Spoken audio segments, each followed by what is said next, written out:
Takže ďakujem za slovo. Som rád, že môžem vystúpiť pred všetkými takto pred vami, nie individuálne. Vážené dámy, vážení páni, vážení členovia snemu Dobrovoľnej požiarnej ochrany Slovenskej republiky. Hasič ide na zásah. Opustí prácu, opustí rodinu, nasadí svoj život. Keď horí dom alebo obec, zasiahne povodenie. Nerieši, či je pracovný deň alebo noc, nepozerá na to, kto ho platí. On jednoducho ide pomáhať. Ale chcem sa vás tu teraz spýtať, kto dnes pomáha hasičovi? Kto kryje chrbát dobrovoľnému hasičovi, keď systém zlyháva? Dneska tu pred vami nestojím ako politik, nestojím tu ako podnikateľ, nestojím tu ani ako človek, ktorý sa uchádza o nejaké vyššie ambície za funkciu bojovať. Stojím tu pred vami ako Ľubo Vaňko, veliteľ Dobrovoľného hasičského zboru Martin Priekopa, ako človek, ktorý pozná službu, pozná výjazd, pozná techniku, pozná výcvik, pozná únavu po nociach a pozná zodpovednosť voči obci, voči ľuďom a voči vlastným kolegom. A práve preto chcem dnes hovoriť otvorene nie preto, aby sme sa hádali, nie preto, aby sme sa rozdeľovali, ale preto, lebo ak si pravdu nepovieme dneska, zajtra už môže byť neskoro. Dobrovoľné hasičstvo na Slovensku potrebuje zmenu. Nie kozmetickú, nie papierovú, nie zmenu, ktorá dobre vyzerá na zápisnici a zle v realite. Potrebujeme skutočnú zmenu, lebo realita je taká, že systém, v ktorom dnes fungujeme, prestáva stíhať dobu. To vieme všetci. Dlhodobo upozorňujeme na to, že legislatíva je zastaralá. Dlhodobo sa opakuje, že vyhláška 611 a zákon 314 v mnohých bodoch nereflektujú dnešnú dobu a realitu dobrovoľného hasičstva. Rovnako sa opakovane vracia téma chybajúceho poistenia zodpovednosti. Potreby novodobého školiaceho strediska, technických kontrol a nastavenia financovania. Tieto problémy nepadli včera. Sú v našich materiáloch a výzvach na stole už celé roky. A teraz si povedzme jednu úplne jasnú vec. Od dobrovoľných hasičov sa očakáva profesionalita, ale systém sa k ním profesionálne nespráva. Od nás sa očakáva pripravenosť, odbornosť, výjazd, pomoc pri požiaroch, povodniach, veterných smrštiach, pandémiách či krízových situáciách. Ale keď príde na ochranu dobrovoľného hasiča, tam zrazu čo? Systém mlčí. Mlčí, keď má uvoľnenému hasičovi garantovať bezpodmienečné a automatické úrazové poistenie. Mlčí, keď má jeho zamestnávateľovi refundovať už mzdu za to, že ho vôbec pustil z práce, zachraňovať cudzí majetok. A mlčí vtedy, keď odovzdá 15-ročné vyradené autá a nechá na obciach, aby platili desiatky tisíc eur za ich servis. Analýzy ministerstva vnútra hovoria jasne. Premenné servisné náklady na 15-ročné vozidlá kategórie 1B presahujú 45 000 eur na jedno vozidlo. Aké sú dôsledky tohto mlčania? Nevidíme ich v pekných sľuboch, ale v tvrdých číslach. Z našich radov len za posledné obdobie zmizlo viac ako 15 000 reálnych členov. To je takmer strata 19% našej základne. Krvácame. Zbory starnú. A krvácame preto, lebo v pravidlách pre nás, pre ľudí v teréne sa príliš často rozhoduje od stola tými, ktorí pri výjazde v noci v bláte nestáli. Ona sa rozhoduje bez nás. Ak do detí neinvestujeme dnes, o pár rokov už nebudeme riešiť hasičstvo, rozvíjať, alebo kto nebudeme riešiť ako hasičstvo rozvíjať, ale kto vôbec pôjde hasiť. Pozrime sa za hranice. V Rakúsku má hasičská mládež silné zázemie a stále rastie. V Poľsku majú mládežnícke družstvá systematickú štátnu podporu. A my? My bojujeme o každé jedno dieťa z vlastnej obetavosti bez stabilných grantov. Dámy a páni, toto nie je sťažovanie sa, to je diagnóza. A ja pred vás dnes predstupujem s tým, že my túto situáciu chceme vyliečiť. Tieto zmeny nie sú útokom na tradíciu. Naopak, je to jediný záchranný kruh, ako tradíciu dobrovoľnej požiarnej ochrany udržať pri živote. Máme pripravený hotový plán. Víziu dobrovoľného hasičstva do roku 2030. Poprvé, musíme konečne urobiť poriadok v tom, kto má v tomto systéme akú úlohu. Preto navrhujeme, aby bolo v zákone 314 o ochrane pred požiarmi jasne napísané, že Dobrovoľná požiarna ochrana Slovenskej republiky plní funkciu národného koordinátora pre systém DHZO.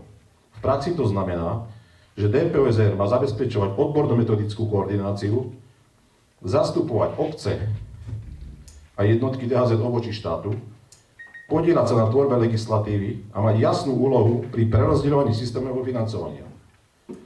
Ale rovnako jasne musí byť povedané aj to, že dobrovoľná požiarna ochrana nemá zasahovať do operačného riadenia a velenia pri požiaroch a záchranných prácach. To naďalej patrí Hasičskému záchrannému zboru. Jednoducho povedané, dobrovoľná požiarna ochrana Slovenskej republiky má koordinovať systém, Hasičský záchranný zbor má riadiť. Takéto jasné nastavenie by odstránilo chaos v kompetenciách, posilnilo zastupovanie dobrovoľných hasičov a nadviazalo by na dlhodobé požiadavky, aby sa zástupcovia DHZO podielali na legislatíve, aby existovala systematická metóda a koordinácia. Po druhé, zabezpečiť bezpodmienečné úrazové poistenie a poistenie zodpovednosti pre každého jedného zasahujúceho hasiča garantované štátom. Dobrovoľník nesmie niesť osobné finančné následky na tom, že pomáha druhým.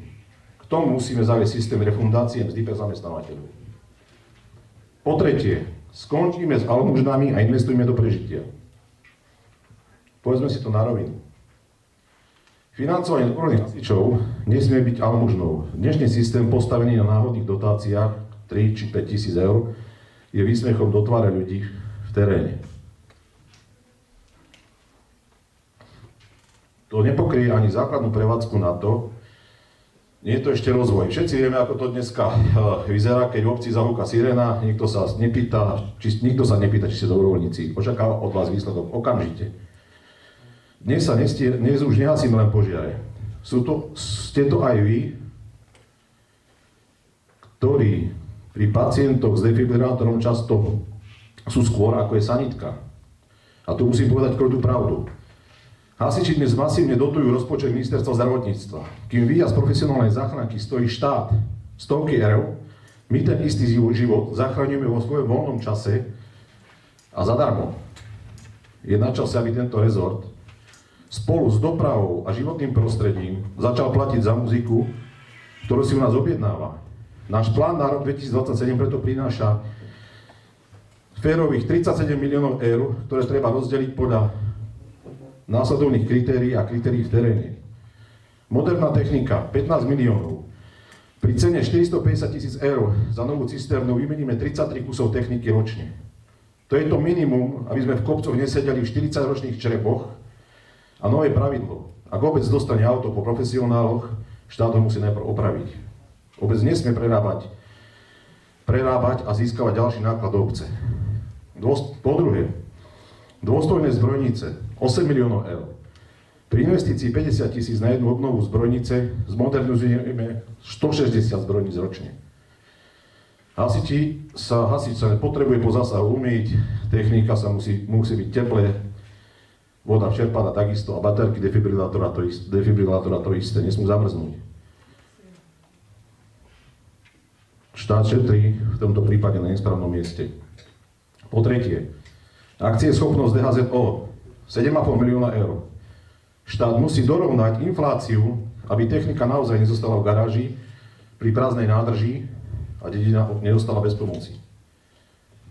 Po štvrté, výchova detí a mládeže 2 milióny eur. Fixná suma na prácu s mládežou. Vzdelávanie vedúcich mládeže, nakoľko dnes robia viacej psychológov, ako robia trénerov. A takisto netreba zabudnúť v tejto oblasti na prevenciu. Je to investícia do našich detí, aby mal v obciach kto ťahať hadice aj o 20 rokov. Po piate, servis pre hasičov. 1,5 milióna. Istota pre naše okresy. Doteraz naši ľudia na okresoch pracovali za symbolické odmeny. To vieme všetci. Musíme to zmeniť a štátom nastaviť platených koordinátorov. Nechceme nikoho rušiť, práve naopak. Dávame našim tajomníkom v regiónoch stabilitu a dôstojný príjem. Ale výmenou za to prejdú preškolením na projekty a granty, aby sa stali skutočnou pravou rukou starostov a veliteľov. DPO už nebude úradom, ktorý pýta hlásenia, ale mal by byť servisným centrom, ktoré za hasičov vybaví hory papierov. Štát zaplatí profesionálov v regiónoch preto, aby dobrovoľníci mali voľné ruky na zásahy a prácu v zbore. Možno sa pýtate, že prečo, či je 34 miliónov veľa? Pozrieme sa na to ináč. Na Slovensku nás žije 5,4 milióna. Tento celý systém bezpečnosti stojí necelých 6,3 eur na jedného občana na rok. 6,3 eur na jedného občana na rok. Za cenu jediného obeda na každý deň má občan istotu, že keď mu zlíha srdce alebo začne horieť dom, pomoc príde včas. V poriadnom aute s funkčným vybavením, to je cena za náš spoločný pokojný spánok. Chceme systém, kde štátne DPO poskytne servis, obecné zbory, zasahujú a dobrovoľné združenia vychovávajú deti. Chceme systém, kde sa hasič sústredí na záchranu životov a vráti sa k rodine živý a zdravý. A to si od štátu vybojujeme. Po štvrté, skoncujme so sťahovaním technických problémov na pleciach obcí. Presaďme k tomu sľúbené spustenie mobilných STK priamo pre hasičskú techniku v regiónoch, čo obciam ušetrí obrovský čas a zdroje. To si pamätáte všetci, tie sľuby. Vyrokujme sľúbené stabilné kapacity a prístup dobrovoľných hasičov do bezplatnej rezortnej školy ministerstva vnútra, aby mal to naše auta šoférovať. Nemáme šoférov. Nastavme systém evidencie vozidiel pod ministerstvom vnútra Slovenskej republiky.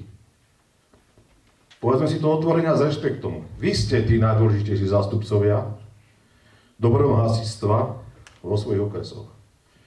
Na vašich pleciach leží zodpovednosť za ľudí, za zbory, za zbrojnice a za to, v akom stave hasičstvo vo vašom regióne. Keď rokujete s vedením ministerstiev a štátnych inštitúcií, napríklad aj pri oslavách, nevystupujte len sami za seba, ale vystupujte za celý región a za množstvo ľudí, ktorí v ňom reálne pracujú. Ak sa chceme navonok vystupovať dôveryhodne a presvedčivo a s váhou, musíme mať jasné a spravodlivo nastavené pravidlá aj vo vlastnej organizácii. Dnes totiž zastúpenie v sneme nie vždy zodpovedá skutočnej sile, aktivite a členské základne jednotlivých okresov. Tí, ktorí dlhodobo budujú členskú základňu, udržiavajú zbory v chode a nesú najväčšiu zodpovednosť, by mali mať aj primeranú váhu pri rozhodovaní. Takéto nastavenie nebude nikoho oslabovať. Naopak, môže byť motiváciou pre všetkých viacej pracovať. Spájať ľudí a viac budovať hasičstvo vo svojich okresoch. Len tak budeme mať s ním skutočnú váhu a rešpekt a schopnosť prijímať rozhodnutia, ktoré budú vychádzať z reality a práce v regiónoch. Vážení delegáti, my sme v teréne. My vieme, kde brzdí zákon a čo chýba pri výjazde. Štát dnes očakáva profesionálny výkon. A my ho dáme. Je na čase, aby za to dostali profesionálne podmienky naši ľudia, moderné vybavenie a reálnu ochranu. Preto vás chcem vyzvať, zjednoťme sa, prestaňme akceptovať systém, ktorý nás berie ako samozrejmosť. Postavme sa za našich ľudí, lebo ak štát stojí na dobrovoľníkoch, my musíme docieliť, aby štát konečne stal aj za nimi.